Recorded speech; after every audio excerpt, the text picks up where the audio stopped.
Raider Nation, it's game day. It's Mitchell Renz here, host of the Raiders Report. And I know there's a lot of people out there that want the silver and black to tank for Caleb Williams. Here's the thing. I don't do what I do to tank.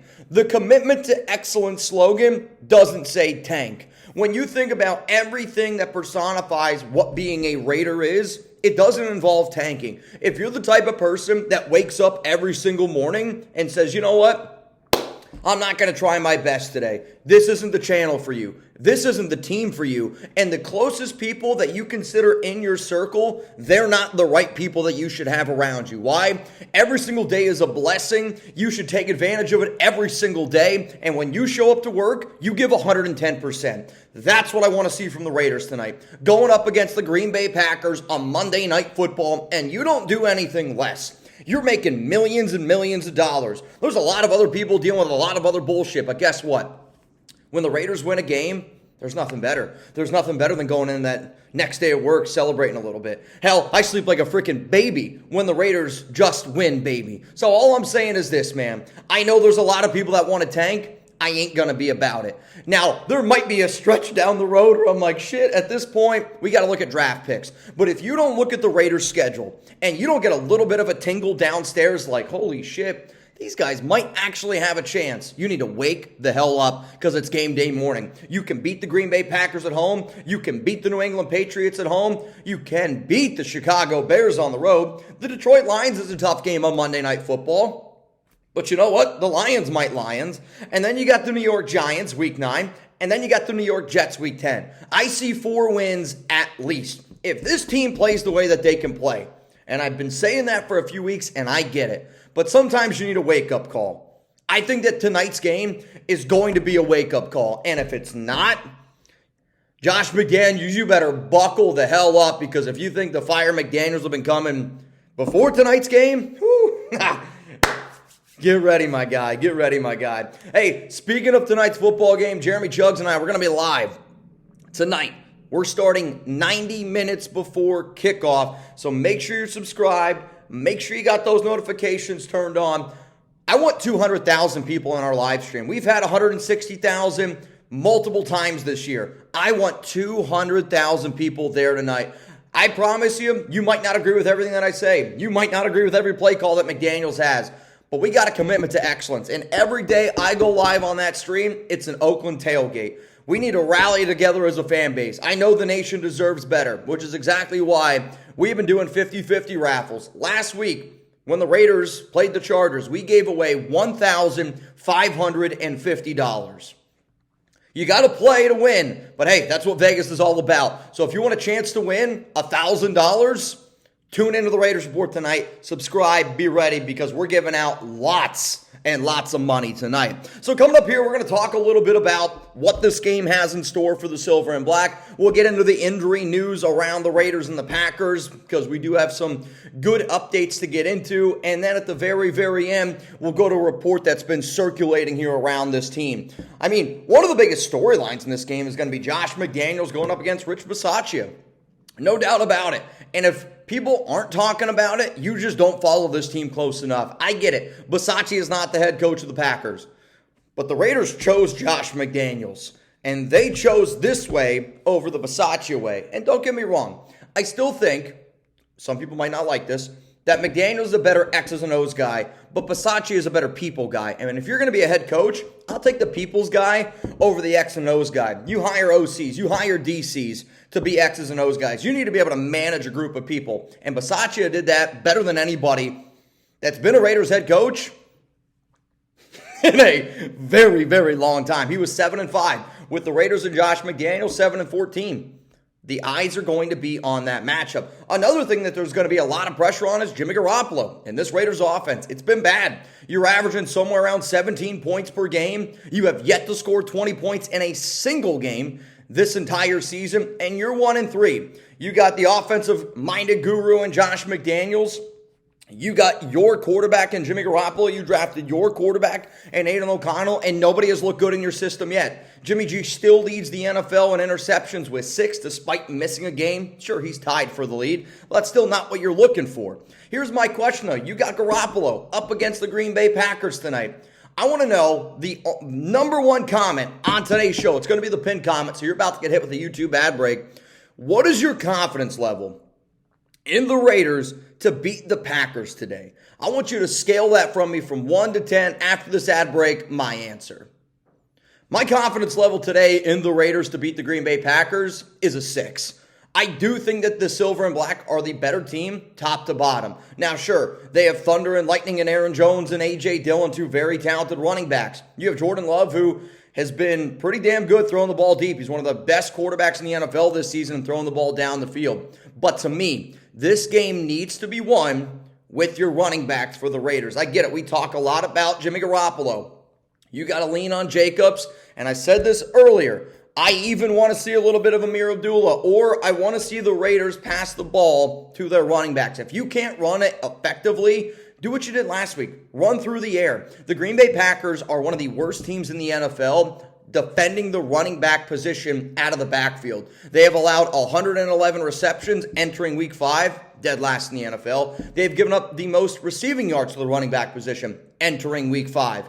So to me, you got to be able to take advantage of your mismatches. I want to see screenplays. I want to see you use Michael Mayer the correct way. I want to see you stretch the field with Trey Tucker a little bit. You know Davante's going to get his. You know Jacoby Myers going to love having Jimmy G back. Are we going to use Hunter Renfrow? I don't know.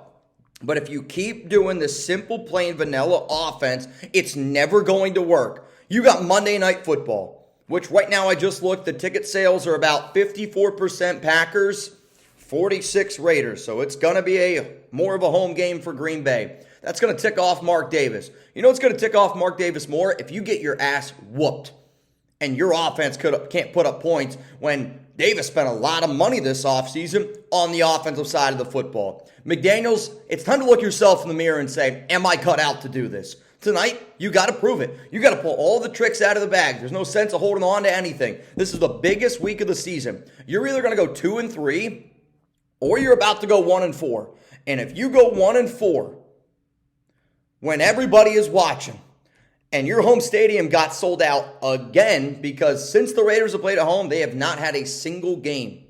Not had a single game in the last 5 where they have had the more fans there. You know your fan base isn't happy. You better show it the hell up tonight on the offensive side of the football. All right, we got more Raiders keys to victory coming up here on the show. And to me, we talked a little bit about the offensive side of the football. On the defensive side, I really think a lot of times it just comes down to as simple as somebody's got to help Crosby. We know he's one of the best in the biz. There's a report out right now from Deanna Rossini that's saying that the Raiders have been looking to trade for another pass rusher. They've needed to trade for another pass rusher. Apparently, they're looking to do a player-for-player swap. Good. You need to do something, because if you keep doing what you're doing, I'll admit, the defense has not been the problem this season. The Raiders' defense hasn't been the problem this season. And if you think it's been the problem, then you're just locked into your ways that you're not watching the football game. Have they been great? No. But the Raiders have a top 16 defense right now. Think about that. For how bad the offense has been, they have a top 16 defense right now. If you would have told me they had a top 16 defense, shit, I'd be like, at worst, we're 2-2. At worst. And we're sitting here at 1-3, scrapping and clawing, and the only team that we have beaten is the shitty Denver Broncos, who, thank God, they lost again. But it's a tough situation here out in these streets. Defense, we need to force turnovers. Offense, you got to take care of the football. You're not going to win games when you're a -9 differential in terms of turnovers, which is worse in the NFL. If you can't put up points, take care of the football. If you can't put up points, you better start forcing some turnovers, because if you keep doing what you've done for 4 weeks, the Fire McDaniels are going to get louder, and louder. All right, the next thing coming up here is this. How many points are the Raiders going to score tonight? Are we going to get 20? Are we finally going to see an offense that was supposed to be a top 5? Definitely a top 10 offense. I bet you if you would have asked 100 Raiders fans, where do they think this offense is going to be? I bet you there'd be a small percentage that would have said top 3. There would have been a percentage of fans that would have said top 5. I bet you 95% of the people out there, unless you're a big-time DC guy, which I get it, the Saints are 3-2. Carr has not played all that well. Jimmy has played worse. Let's be real about that. But I think every single person would have said top 10. and you have a bottom 5 offense. So how many points will the Raiders score tonight against the Green Bay Packers on Monday Night Football? My number that I continue to look at is I want this team to put up 24 at least. You need to put up 24. In today's NFL, if you're not putting up 24, you're not going to win. If you can't even get to 20, you're not going to win many football games. I watched the San Francisco 49ers last night, and watching them play, it seems easy. I'm not trying to sit up here and compare the Raiders to the Niners. Two totally different types of teams, two totally different types of head coaches, right? But you're so far away from being at that level. You need to get to that level. And I want to see some fun plays. I don't want to see a vanilla offense. I don't want to see just the boring snooze fest that McDaniels loves to do. Pull some tricks out of your bag. Get ready. Also defensively, get ready. I've said it all week. Rich Bisaccia, the Green Bay Packers, will do a fake tonight. If I would bet if there is a bet out there that you could make on betting if the other team's going to do a special teams whatever, tonight there's going to be a fake punt. There's going to be a fake field goal. There's going to be an onside kick. I promise you this. If I was the Green Bay Packers head coach, Matt LaFleur, I'd say, Bisaccia, I want this for you. And if it happens, it's the biggest pat on the back, just like what you saw yesterday when Nathaniel Hackett and the New York Jets beat the Denver Broncos. Everybody wanted it for that guy. If I'm the Green Bay Packers, I want to do that for Rich Bisaccia. And if you're the Raiders, you better be prepared for it because it's coming. All right, let's go into some injury news here. Davante Adams, he's going to be good to go. From people who I talked to, it sounds like he was always going to end up playing. Now, the only way that he doesn't go is if he suffers a setback from now until Monday night. And when I say suffers a setback, obviously in warm-ups, something can happen. But he wants to go up against his old team. That's the competitor side of him. Unless he slipped on the wrong shoulder in the morning or he's got a stiff neck, I think you're going to see Davante Adams out there on the field today. More injuries that I know had some people concerned. Jakorian Bennett, from what I understand, same thing, is expected to play, but anything can change. He was battling some injuries last week. It's why he didn't get as many reps, but the Raiders are going to need Jakorian. They need him to be the athlete that he is. They need him to run. This Green Bay Packers team has a lot of speed, and they're going to use a lot of that speed. And now they're getting back Christian Watson. I'm telling you, Jakorian, he needs to step it the hell up today. Another guy who's been battling injury is David Long Jr., and David Long, I actually thought played a pretty solid football game last week against the Chargers. And anytime your defense doesn't give up any points in the second half, you got to tip your cap to them a little bit. And that's what the Raiders were able to do. And that's what you need again. You need another game where you play physical. You need to get up in their face, and you need to get after the quarterback position.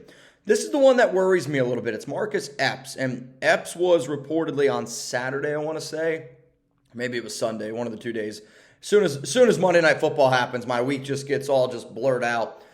But he's now questionable. He was expected to play. From what I understand, that might be a game-time decision. If you don't have Marcus Epps out there and you're already going to be without Nate Hobbs, two players that, let's face it, are big-time leaders in this defense, it's going to hurt. But you got to have guys that step up. You got to have guys that are ready to go. And I'm hoping that our defense is, in fact, ready to go.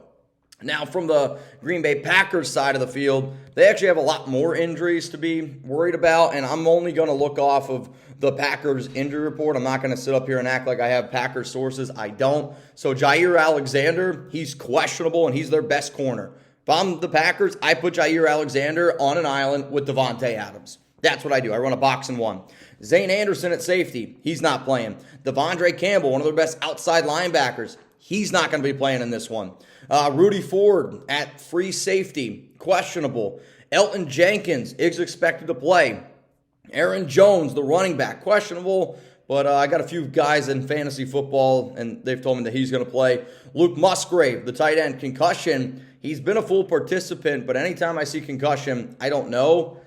I am going to expect him to play, though. John Runyon at guard has been limited. They've listed his status as up in the air. Eric Stokes, another really good corner. He's questionable. Got a foot injury. Then you got Zach Tom, Carrington Valentine, and then the one that's the most important is Christian Watson at wide receiver down there with a hammy. Was limited. He is expected to play. All I know is that the Raiders, no matter who's out there on the field, man, you got to come ready. You got to be ready to rock and freaking roll for this upcoming game. Because all I know is, man, it's time to ball out. It's time to play. You got Jimmy Garoppolo back. Tonight's the game that you got to silence a lot of critics. And I'm one of those critics. Raider Nation is a critic because when you've been dealing with this type of shit for as long as the Raiders have, people expect that commitment to excellence. You hired Josh McDaniels. You hired somebody that this fan base didn't want. And now you're paying the price for it. Tonight, you can go up against Rich Bisaccia. You can go up on Monday Night Football, the biggest spotlight of all, and silence a lot of critics. But you got to do it, Josh, right? You talk a lot about execution. You do a lot of your knows, ums. I need you to stand up there tonight, look your team in the eyes and say, if we play together as a team, if we rally together as a team, we will be victorious today. That's what we need because this team better beat the Green Bay Packers. I'm going to be live tonight. Raiders Report, Jeremy Chugs and I. Make sure you hit that subscribe button. Make sure you got those notifications turned on because we're turning the Raiders Report into Allegiant Stadium meets Oakland Coliseum tailgate. We do that every single game day. And I'm telling you, to the 160,000 or the 200,000 people that'll be there tonight, hope you got your drinking pants on because it's going to be a party. All right, man, if you're looking for more Raiders videos with the #1 most watched Raiders show in the entire world for a reason, click that subscribe button. For even more videos, click this bad boy right here. I promise you, I got you covered. And then if you're like, Mitch, I need even more content in my life. Hey, man, I get it. I shower. When I take a dump, guess what? That's when I listen to stuff. Click this button right here. Videos, subscribe. We got you covered.